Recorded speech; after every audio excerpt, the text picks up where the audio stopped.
The third and final day of the Mashup Mastermind training. Today, Rob's with us again today, so everybody say hi to Rob. How's it going, Rob? It's going all right. Yeah, right on. Yeah. So, Um, no, so today we'll mostly be talking about formatting and a couple other details related to like the technical aspects of getting your mashup on Kindle. howdy Let's see. everybody. They're all saying hi. Yep. Nikki and Let's see. Ian and Shifra and some others. Looks like we got a full house. Yeah. Yep. So I wanted to check in with everyone too before we get started here. How much writing has everybody gotten done so far on their book? I'm curious to find out.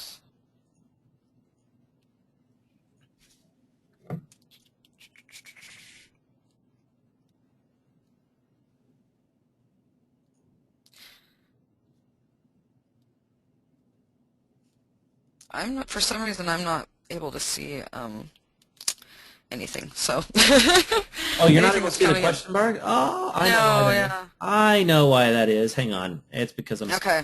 I need to make you an organizer. And there, you should be able to see the question box now. I'm pretty sure. Okay. Let's see. Let's check. Yep, there it is. Cool. Awesome. Let's see here. Okay, so yeah, Nikki missed the first webinar somehow. We had a mix-up with the dates, so I'm going to send her that replay tonight, hopefully. If not, then Monday all three will be posted, and the download link will be emailed to everybody who's here now as well. Well, she said yesterday was inspiring, and it's a shame that I missed that one. You know, I had a lot of other things going on. Uh, Yeah, I wish you could have but been there. I thought but it went pretty well, yeah. yeah, so I've been hearing stuff.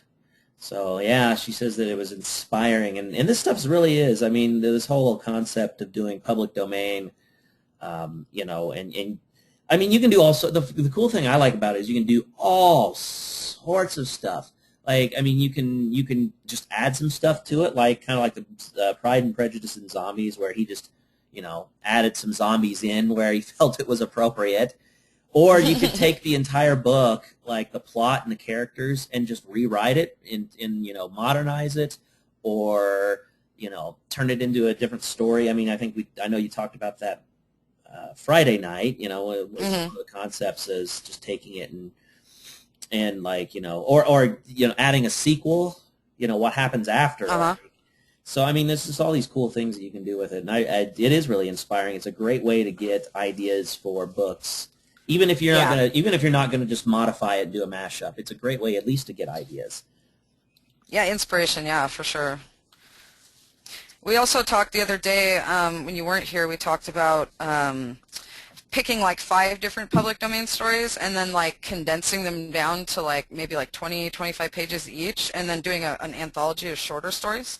Yeah, that's always cool. Well, and Schieffer just said that Uh-huh. she found a great H.G. Wells set of short stories. Oh, So cool. she's done a plot summary for each, and now she's starting to change stuff. That's awesome. So yeah, so it sounds like people definitely are starting to dig in and really Awesome. get this written and get it done. That's awesome, guys. I'm glad to hear it. So Yep, that's good. cool. Well, it looks like everyone that's going to be Yep. here. Yep. So I'll go ahead and shut my mouth and let's get started. And Okay. I guess we'll answer questions and stuff as people drop them in, however you want to do it. Sure. And Sure, yeah. Yeah, feel free to drop any questions in there at any time. That's fine. cool. All right. Okay. Well, I'm going to mute my mic and you get at it. Okay.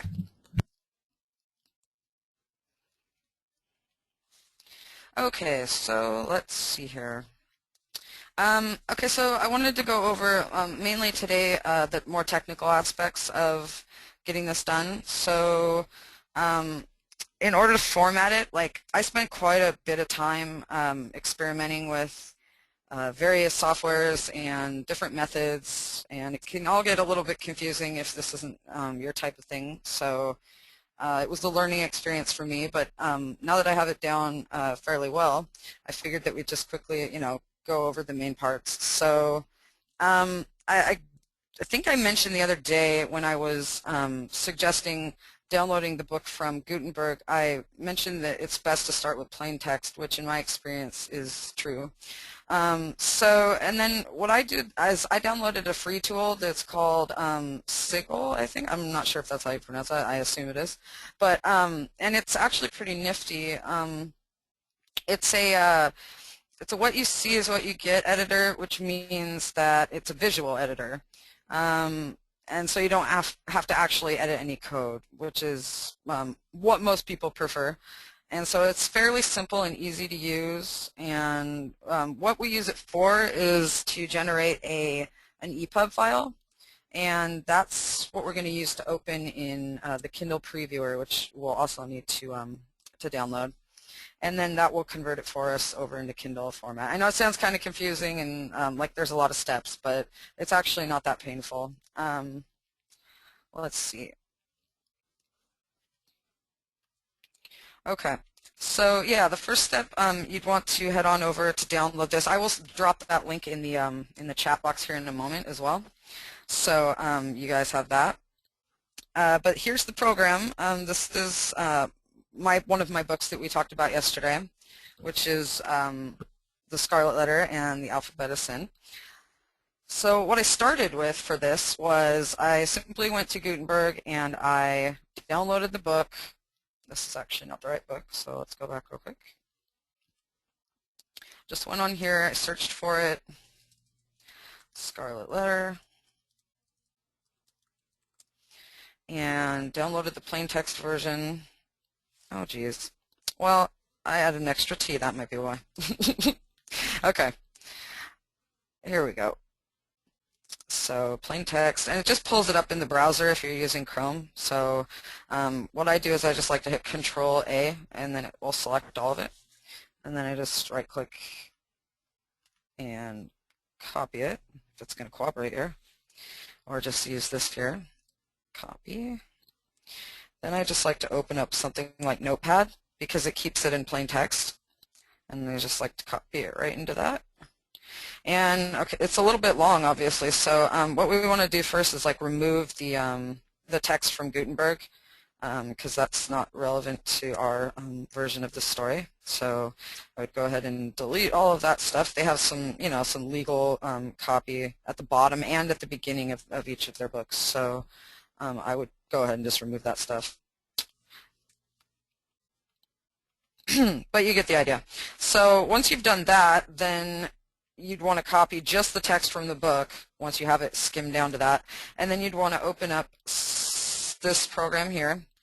And it's going to start you with a blank slate that looks like this, basically.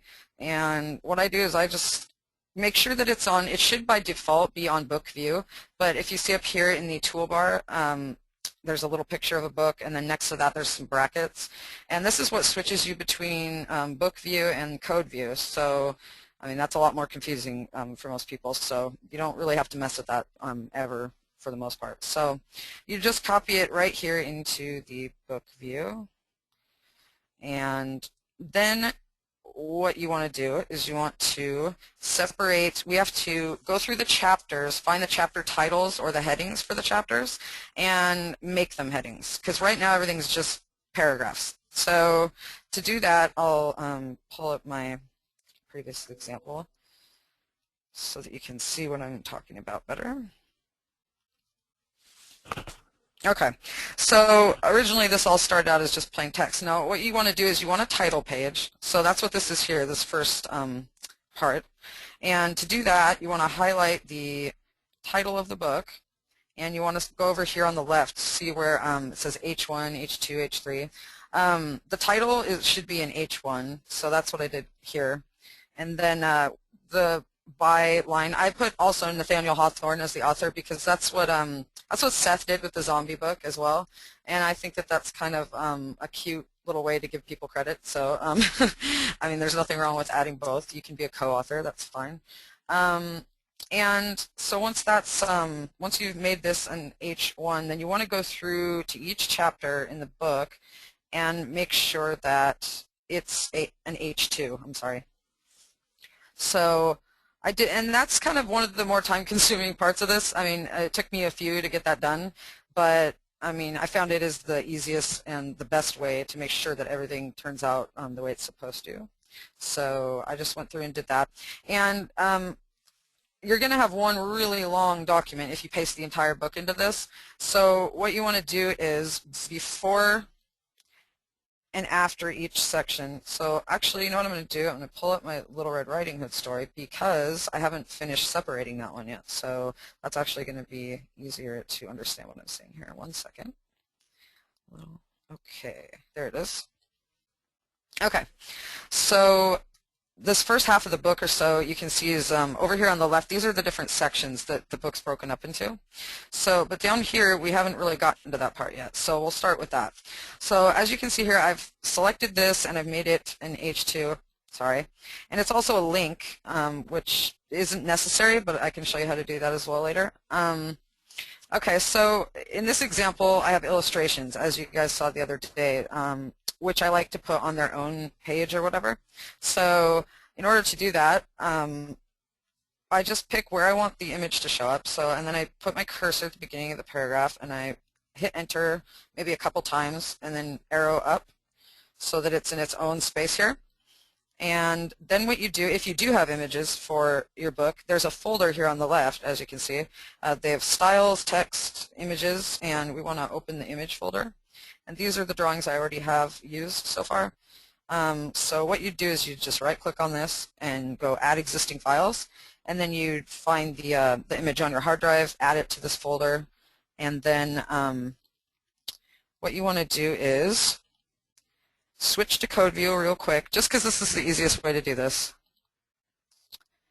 And this is basically what you need right here. Basically all you're doing is you're referencing the image that's in this folder. So you would just take this and, you know, copy and paste it. I'll send this in the chat box too in case anybody needs to have this. It's really simple. All it is it's referencing this image by the folder that it's in. So like you can see here, we have images/red.jpg, and that's our image folder right here, and that image is not actually in here right now, but so it'd be the name of the file that goes here.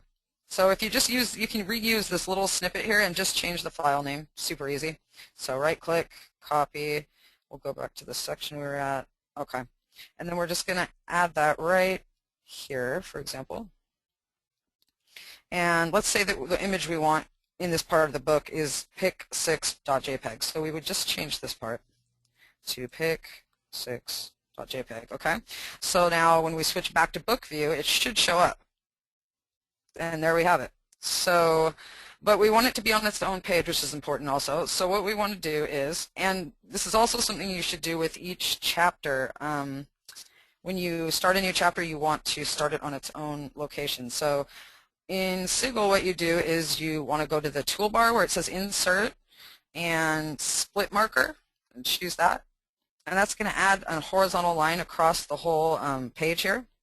And just leave it like that for now. And for images, I like to, again, put it in its own. So what I do is I not only add one after it, but also before it, like right here. Insert Split Marker. Okay. So that's a chapter here, and then this is the illustration, so on its own page, and then it resumes with that chapter down here. And at the end of it, obviously we move on to this chapter.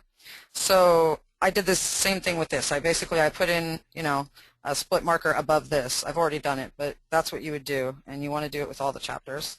And then let's go back to our page here.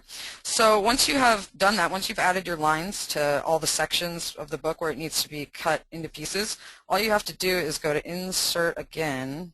I'm sorry, Format. No, is it Format? No, it's, hang on, Edit, I'm sorry. So you want to go Split at Markers. And it does exactly that. It cuts it up into the right sections for you. So as you can see now, section 10 over here is shorter, and there's a new section under it, which is just the image, so it'll be by itself. and after that they've got another section which is the rest of the text for that chapter. So hopefully that makes sense. It's actually pretty easy once you get familiar with the program. And if you don't have illustrations, then it's even simpler. It's just a matter of breaking up the chapters and making sure they're all heading 2s. And then to finalize this, what you need to do, you go to Tools, and you want to choose Metadata Editor, and you would add your title, like I've done here, then the author name, and that's pretty much it. Then you just click OK, and it adds that information to the book. And last step is to select Table of Contents and generate Table of Contents. And so you just want to make sure that, like this shows here, that all your H2 levels are selected to be included in the table of contents. And then if you click OK, it's going to generate that for you, and it'll give you something that looks like this. And this takes you to all the chapters. I actually went through and made each one a link, but you don't have to do that. It's not necessary. So you should end up with a nice table of contents then. And then the only thing left really, as far as that goes, is uploading it to Kindle, obviously. So most of you probably know how to do this type of thing. But what I like to do, though, when I upload the book file is double, triple check it in their online previewer as well. So, oh, and first, before we do that, I'm sorry, I just skipped an important step. I'm sorry. What we need to open it in Kindle Previewer first, the downloadable version. So that'd be the next step. You need to download that. Sorry about that. And once you have that downloaded, it takes a minute. It's kind of a bulky program. You would just click on Open Book, and because you want to save this as an EPUB, so you would just click Save. And the thing here is that sometimes it's very picky. EPUBs are like super picky about how they're formed, like the code for them, which we're not really worrying about because it's not real important. But when it comes to validating it, it's actually very picky. So what you need to do is go Tools real quick before you move forward and click Validate EPUB. And it's going to return a result. It says no problems found. But a lot of times, you know, one little thing will be off, and sometimes it'll offer to fix it for you automatically. So, I mean, probably just select that and see if it turns out okay, because usually it knows what to add to the code that you've left out or messed up somehow. So, so once that's done and you've saved the file, then you just want to open the Kindle Previewer here and find the EPUB that you just created, which is, in this case, right here. And then it's going to say Kindle Previewer is compiling the book using KindleGen. Please wait. And almost in all cases, it's going to tell you that it's done, but it has errors, which is like it says right here. It says Kindle Previewer has successfully compiled the book, but there are warnings. The output file has been generated here. So, and what it does is it saves the file in the same folder that the book was in, so it gives it its own converted file folder, basically. So, but in my experience, almost every time it's fine. It's not going to affect the actual appearance of the book, so I wouldn't worry too much about this. But what you do want to do is go through the whole book and just make sure that everything looks exactly how it's supposed to, which in my experience 9 out of 10 times it does.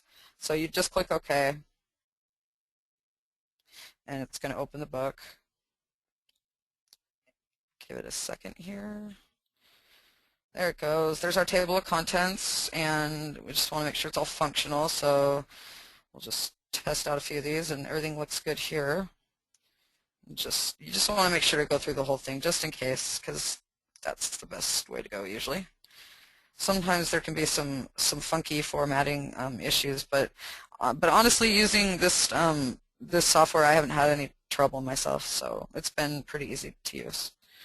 So there's that. And just real quick, since some people had asked about this, when you go to set the book up here it will ask you for whether it's a public domain work, and we're going to say no. We're going to say that it's not, and that we own the necessary publishing rights because we've made it unique and we've changed it enough to say that, basically.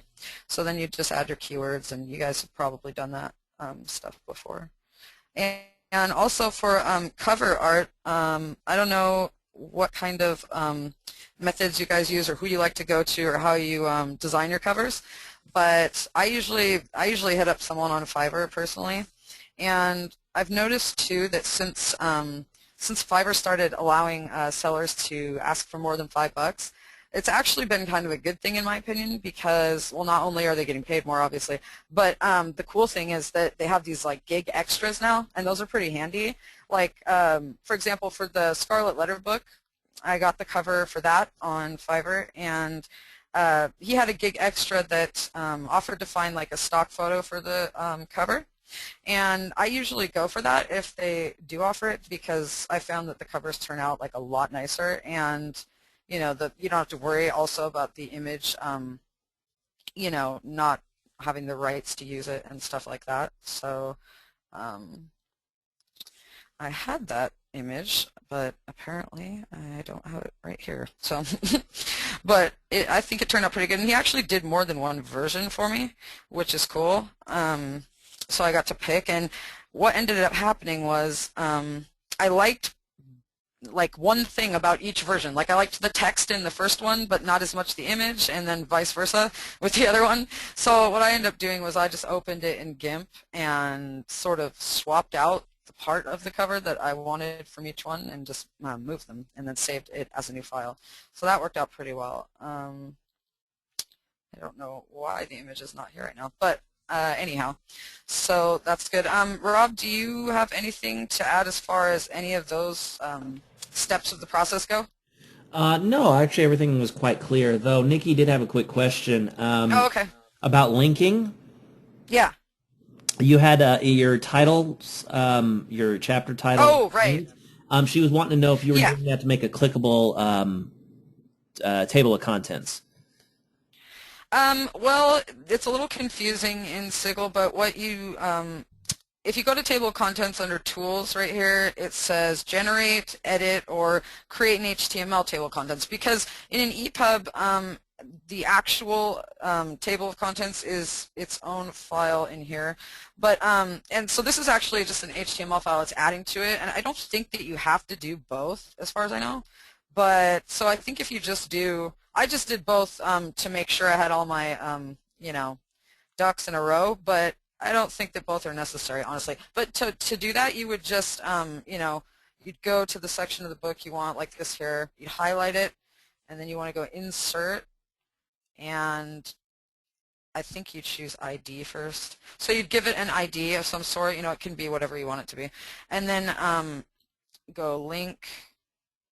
And then see, it's giving you all the different sections of the book so that you can specify which part of the book you're referencing as the link here. So, I mean, yeah, I think it's kind of overkill to do both, but I mean, you're certainly welcome to. That's kind of what I did, so you can. And then it's not going to just appear, though, in Kindle as plain text. It will actually, there'll be links throughout the book or whatever, so that's up to you. It's totally not necessary, I don't think. Let's see. Was that the only question so far? Yep, looks like that's it.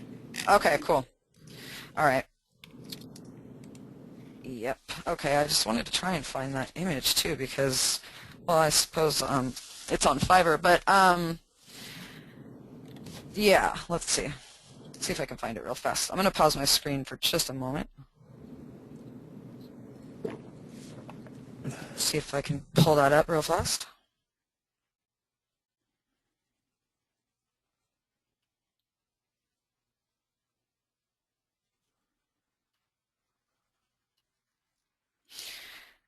Okay, so here's the book cover. The background's black, so it's kind of hard to distinguish where it starts and ends. But this was what I got from Fiverr, and this is the version that I ended up like swapping out the text because I liked the font used in this much better and the color, but I didn't like the image in the other one, so I switched them a little. But this is pretty decent. I think this was like $10 or something on Fiverr, I think.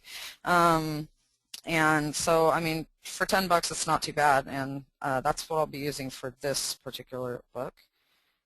I don't actually have a cover for the Little Red Riding Hood book yet, since that's not totally finished yet. So, So is there anything that anyone wanted to go over? Like, are there any requests? Is there anything you guys want me to elaborate on exactly? Or was the formatting portion, was that sufficient? Does everybody feel like they could, if they wanted to download the program and get started with that? Is there anything I left out at all? Just want to make sure that everybody's feeling like they're actually able to do all of this at this point in time.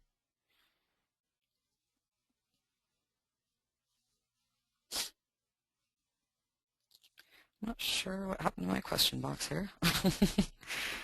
Where'd it go? Let's see.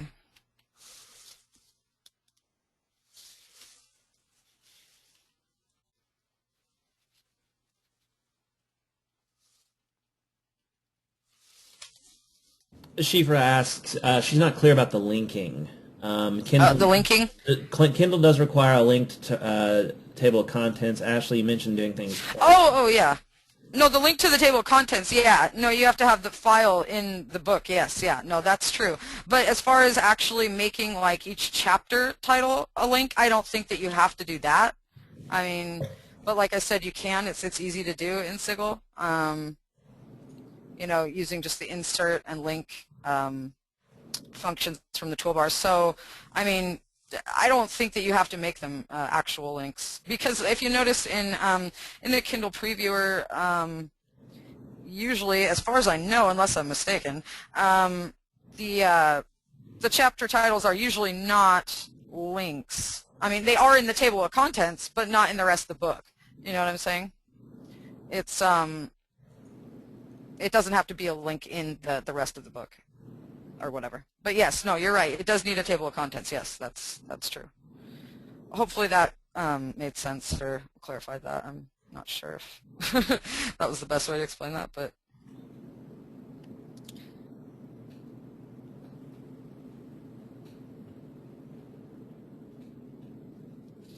okay. For some reason, my question box has disappeared on me again. So, is there anything else coming through? Okay, so let's see.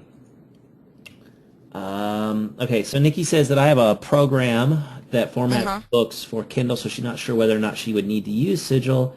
Okay. This may have been covered in day one, and I can answer that. No, it hasn't. That was all a lot more of your theory behind this. Ian says he's going to download and play with the program. Isabella says the formatting was clear. What I'm still not confident about is the writing strategies put together public domain book. What percent do you use? What percent? I'm assuming she means like how much of one book of the book do you use, or can you just can you please recap the compiling and writing process? The steps in the books, in the books are also not very clear. So I guess if you want to kind of recap those. Okay. Yeah. Sure. All right. So.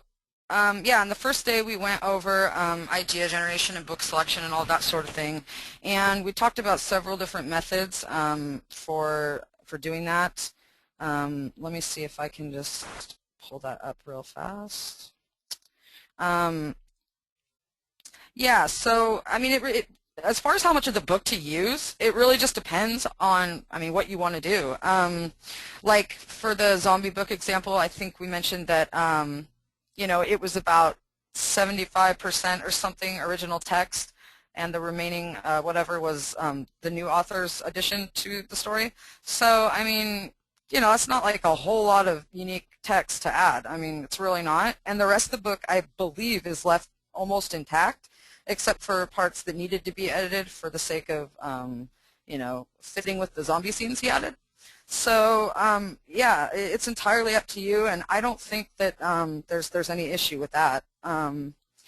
You can take parts out that you don't want included. You can add parts. You can do whatever you want, honestly. So so that's totally your call, more or less. But as far as the methods go, though, we covered several. Obviously, the humor angle, which was Pride, Prejudice, and Zombies. That's and if you didn't catch the first webinar, I did some research, found out that how he did it basically was he just pasted the original text in a word processor, kind of like we did a moment ago with the book, and just started mapping out places that he could add his new scenes, so his zombie scenes. And then he used a different color of font to add those scenes, start adding them. and then went through the book and made sure that it all made sense, as in, like, if you killed a character, it wasn't still alive later in the book, that sort of thing. And so that was his process, which is pretty straightforward and pretty simple. And we covered several other possibilities, changing the ending, writing an alternate ending, adding a character from a different book that's public domain, because there's lots of them, so that's another possibility. Let's see, what else did we talk about? Fairy tales and fables work great for kids' books. We talked about that, which is what I'm doing with Little Red Riding Hood right now, writing my own sort of version of that. And let's see here. Adding monsters seems to be incredibly popular and effective for a lot of people. So there's lots of different possibilities there, vampires, that sort of thing. Those are very popular right now. We talked a little bit about how to outsource this part if you prefer not to do the actual writing yourself. And we went over some tips for that. And then SparkNotes is really like the key to this entire method, honestly, which is like a study guide site for students, and that's what I have used for the most part when doing my own experiments with this. So you would just, rather than read the entire book, you would read a summary that gives you, I don't know, anywhere from like 2 to 3, maybe 4 paragraphs for 2 chapters. I think it breaks up into 2 chapters each, as you can see on the right, 3, 4, 5, 6. So it's much shorter than reading the whole book, obviously. And then we went over some actual examples of other mashups, which you can see here. Wuthering Bites, stuff like that, because it spawned a whole list of other, after Pride, Prejudice, and Zombies, there were tons of books like it that came out shortly after. So there's lots of case studies here to take a look at if you want to. So that was basically that. We also talked about splitting it up into short stories. So I'm taking a book, condensing it down, and then making a short story collection, which is another possibility. If you don't want to rewrite the entire novel, that's another way you can go about that. And also modernizing, like Shakespeare. I'm doing a Romeo and Juliet experiment, which we talked about yesterday, and that basically involves just taking something that's as old as that, as old as Shakespeare's writing, and modernizing it so that it's more readable for today's audience. And the cool thing that we talked about too was that SparkNotes has kind of done that for you with a lot of Shakespeare and several other books, so that, like, you can understand it when you're writing it. I mean, because I have a hard time with stuff like Shakespeare. I mean, that's kind of heavy for me. So the SparkNotes help a lot with that and make it much easier for you to tell your own version of the same story. And again, if you don't want to write the entire thing, you certainly don't have to. You can, remove the parts that you don't care for or that you think that don't need to be included. I mean, it's totally up to you. So does that help answer that, hopefully? And if you missed the first day or any of the stuff before this, then you'll get a chance to check that out too, for sure. Okay, so Ian asks, can you use the method for creating ordinary Kindle books? And I believe he was, because I think he popped that in there when he was talking about the formatter, I think. Okay. I think, Ian, if you want to... Oh, yeah, yeah. Yeah, no, this works for, yes. As far as I know, this works fine for any Kindle book, yeah.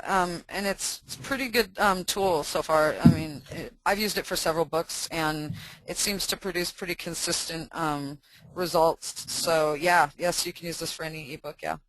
Okay, Isabella says, keep the names of the characters. So I think she's meaning if you're, like, doing a more of a complete rewrite.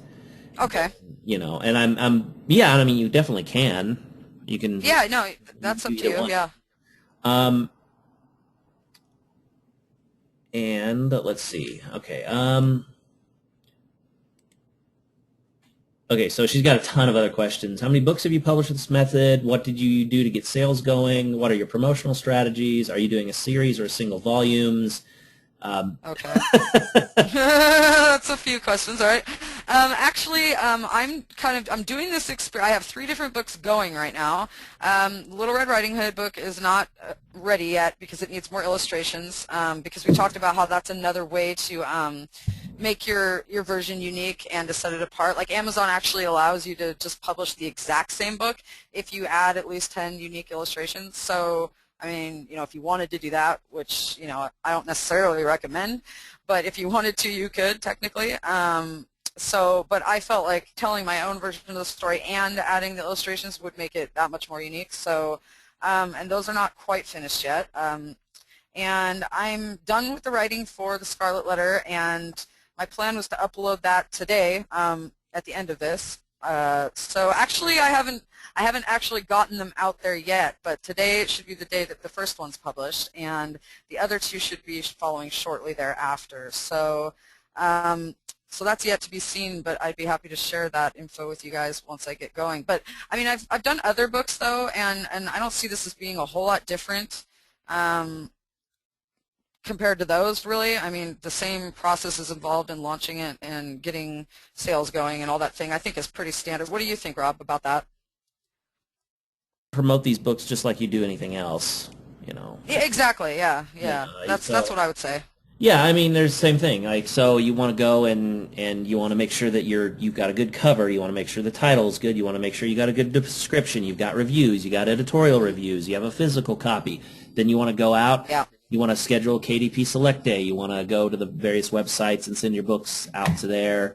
Right. So that they can promote your book whenever it's on free. You get a lot of downloads. You get more sales.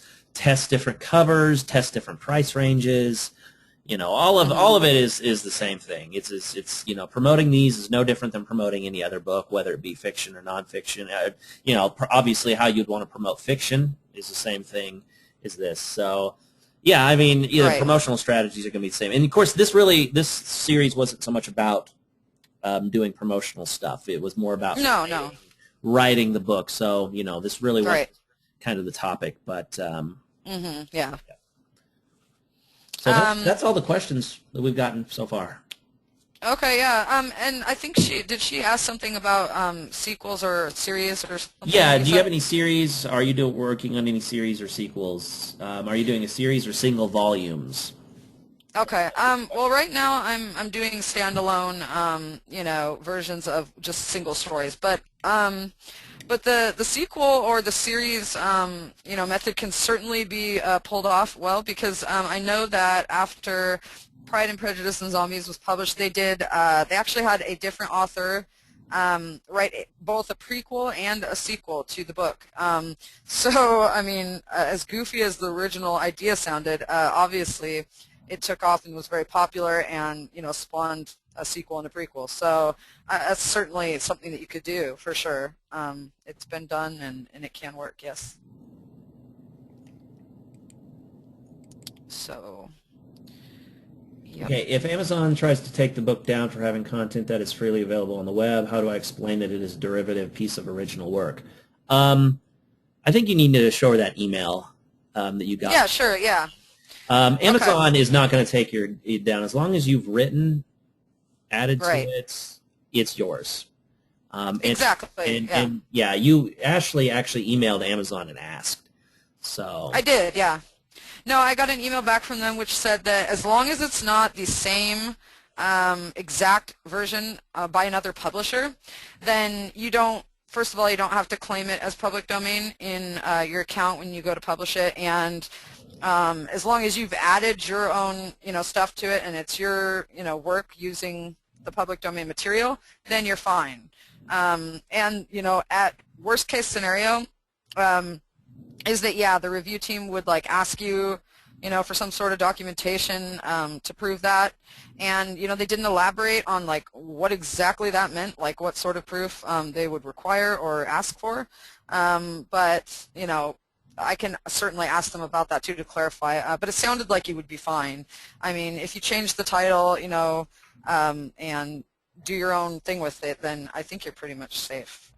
That seems to be the case. So they did confirm that this was completely legit. So don't worry about that. Okay. I think Katie. This Ian says, I think KDP Select might not be available for series books. Oh, is that That's Is what that the Ian case? says. Yeah, for series. Okay. Yeah, I've never done a series myself, so so that's news to me. So you might want to consider that then if you planning on using KDP. Yeah, Shifra says that Amazon's really cool. She had a request for verification, and she had no problem showing them what they needed to see. Oh, So cool. yeah, Oh, that's good news. Yeah, I didn't figure it would be a real painful process if they and do they ask won't you take that. your book down. Like, if they have a question, unless you're like doing something blatantly obvious, Right. they're not going to take your book down. Usually they'll contact you first and be like, hey, there's might be a problem. Could you provide us with this kind of information? Like, for example, in Right. this, they might say, can you please show us the areas of content that is like unique or whatever? And then you would just, send them. Hmm. I'd just send them the book, and say, here you Yeah. go. You see on this page and this page and this page and this page and this page and whatever, this is all new material, and that's all they need to know. So, Yeah, exactly. Yeah. No, that might be just the best way to go with that. Yeah, I agree.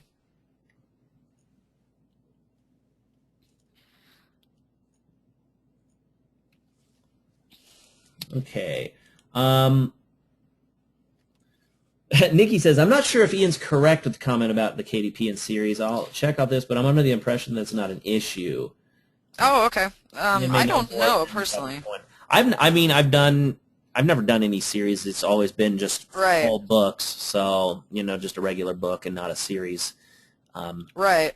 but Yeah, no, that might be worth looking into. Yeah, because I hadn't heard that either, but I suppose the only way to know is to check here.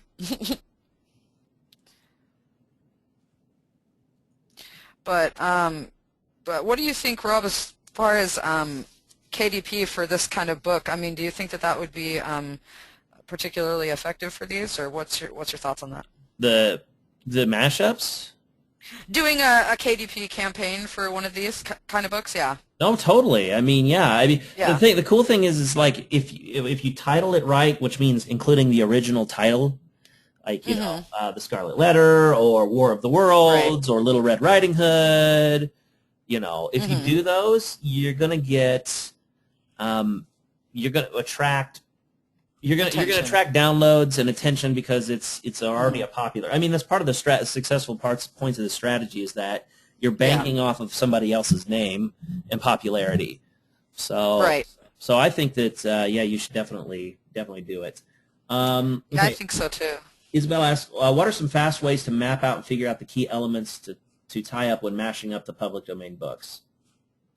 I would say Spark Notes. I think they make it easier than anything else, honestly. What I would do is, personally, I would open the book itself, the text for it in like Notepad, and have that window open on one side of things, and then I would pull up the Spark Notes for the story as well, and have that screen next to it. And then what you can do is basically you can scroll through the book with the summary and analysis, which you can see here for this book, this example book. So I'd click on chapters 3 and 4, and I'd scroll to that part in the book itself. And then what I do is I just read this instead of the chapters. And then if you find a part here in the Spark Notes that you want to either like insert a scene or change something about, then all you really have to do is find the part they're talking about in that chapter, and that's not going to be like too long. It's going to be pretty easy to find. So what I would do is, yeah, just start adding little bookmarks to those spots in the story, and then it should make it much easier to add them. But just be sure that you read the full, the full analysis and chapter breakdown, so that you don't end up, overlooking something that will not make sense for the rest of the story. Right. Sort of thing. Ian said, well, he started an 8-book series and he ran into the problem when he tried to put the first book up for KDP. So that's why he's saying that. Oh, okay. Yeah. Well, there you go. That would confirm that, I suppose. Yeah. Isabella's Okay. asking if you've ever outsourced any of these mashup books. For the mashup, no, I haven't actually done that myself, no. I was kind of doing these experiments on my own and having some fun with them, but Rob and I have actually outsourced at least one children's book, and that required obviously finding a creative writer, somebody who specialized in that sort of writing. And we got really great results, didn't we, Rob? Or didn't you Yeah, think we did? I would say so. Yeah, definitely. I I thought mean, so too. and you can outsource these in different ways. You can traditionally outsource it. I mean, once again, it's going to depend. If you just want to add some Yeah. sections to it, like the Pride, Prejudices, and Zombies, that's not going to run you nearly as much as getting a fresh, brand new book written. Um, Right. with one of our clients that we have, she had a book outsourced completely from scratch, and I think she ran her about $200. And that Yeah. sounds about right. 20,000 words, about $200. Right. So but you're not writing the whole entire book with this Right. mashup. If you're just doing an editions, you could probably get away with 30 to 50. You could do a crowdsourcing thing where if Hmm. you guys have those of you who purchased my crowdsourcing stuff, you can apply that to this as well. There's all kinds of Hmm. things you do with it. It's really, whenever you're going to do outsourcing, it's going to greatly depend on the length and complexity of what they are adding to it. The Yeah. less that they're writing, obviously, the less it's going to cost. So if they're Right. taking the public domain book and you're just mapping out a plot and handing it over, it's going to cost you probably the same as it would be just to get a book written on its own. So I Yeah. would say Yeah. about $200, 200 to 300, depending on the length that you want. Or if you're just wanting to adding sections, 30 to 50. It just depends. Right. Yeah. It does depend on what you want to do exactly. Yeah. Yeah. And another way to look at this too, which is related to what you were just saying, is I don't know if anyone here has ever purchased or used any plot products like that just give you 10 fiction plots or anything like that, but you can sort of use public domain as like your own huge bank of fiction plots basically. And so you could just go to the Spark Notes, you could get the general idea of the story, and then basically just write a basic plot and then hand that over to somebody as well if you prefer to outsource it. And you could even go as far as doing that for several stories, and then you can give them a list. You can just say, hey, I want one or two or however many you want of this list of plots, written as a book or a short story, whichever one you prefer. And then they have the choice between all the ones you've included, and that kind of it usually will produce something better, I think, because they're not writing something that they just aren't feeling like they picked it out of the options you gave them, and so that's another way that you can do that. Yeah, Shifa says that she's used other plots. It's a great resource. Yeah, exactly. So, and these can work in exactly the same way, basically. What do you think of that, Rob? Do you think Yeah. that would, yeah, I like that idea too. Yeah, and we talked a little bit in the first webinar about tips on finding a good person to write for you. And basically, if you're going to use sites, the popular sites like Elance and Freelancer and Odesk and sites like that, then the most important thing probably is